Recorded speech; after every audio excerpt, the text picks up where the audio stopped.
This week's exercise is a two-handed tapping line that makes for a great place to start with the technique if you've never tried it before. Let's take a look at how to play it.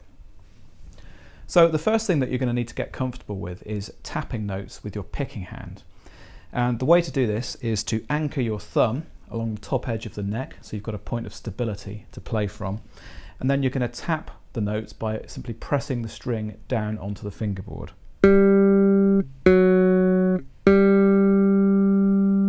Now I'm doing this with my index finger or first finger, and you'll probably want to be comfortable doing this with your first and second fingers, so you've got a bit more flexibility in the technique for working through the exercise.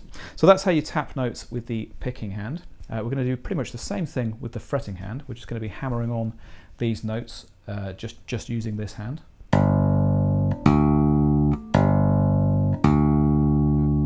And you'll probably find that you need to be quite forceful when you're doing that, because it can take quite a lot to get the string moving.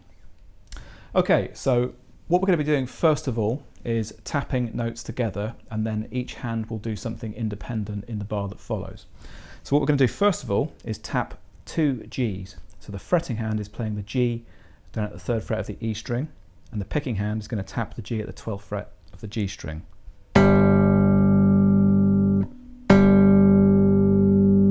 Now we're following a very simple chord progression here. We're in the key of G major, and we're playing a 1-5-4 chord progression. G to D major to C major.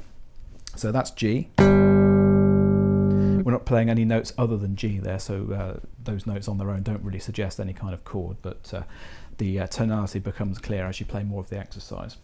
We're going to follow that by playing a D major chord. So the fretting hand is going to play the D at the 5th fret of the A string, and the picking hand is going to move down 1 fret to play the major 3rd of the D major chord, which is going to be F sharp. That's at the 11th fret, so just a fret lower. So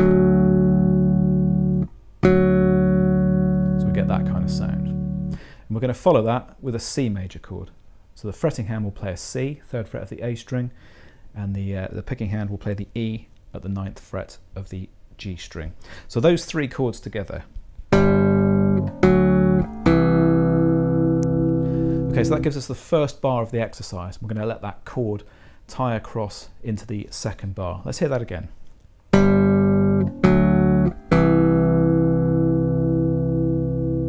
Now we're going to let that ring throughout most of the second bar, but on the 4th beat we're just going to play two further notes with the fretting hand, which are going to play C and D. The picking hand is not doing anything at this point. So let's hear bars 1 and 2 together.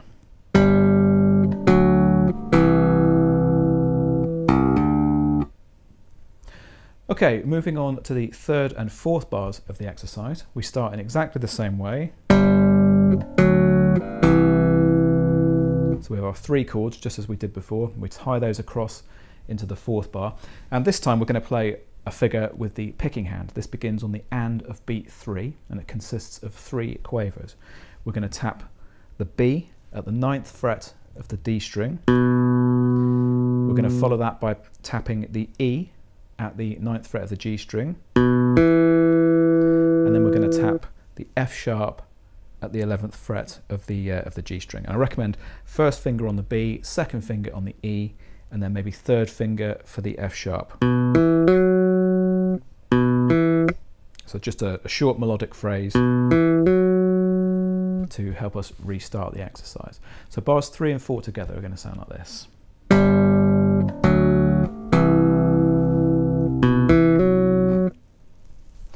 Okay, so moving on to the next part of the exercise. Bars 5 and 6 are identical to bars 1 and 2, so we're going to move on to the final 2 bars of the exercise, bars 7 and 8. And these are very, very simple to bars 3 and 4. We just have one very, very small change that we're going to make. When we get to the D major chord, rather than going to the F sharp with the picking hand, we're instead going to go up to the A at the 14th fret of the G string, just to give us a slightly different melodic idea.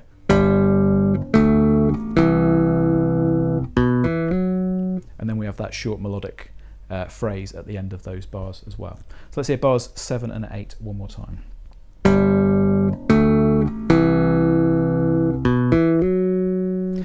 And that's the point where the line repeats. Okay guys, I hope you've enjoyed the latest instalment in my Bass Lick of the Week series. Don't forget that as usual you can download the PDF worksheet and backing track by clicking on the link below, and as ever please do let me know your thoughts in the comments box. I'll see you next week for another bass groove.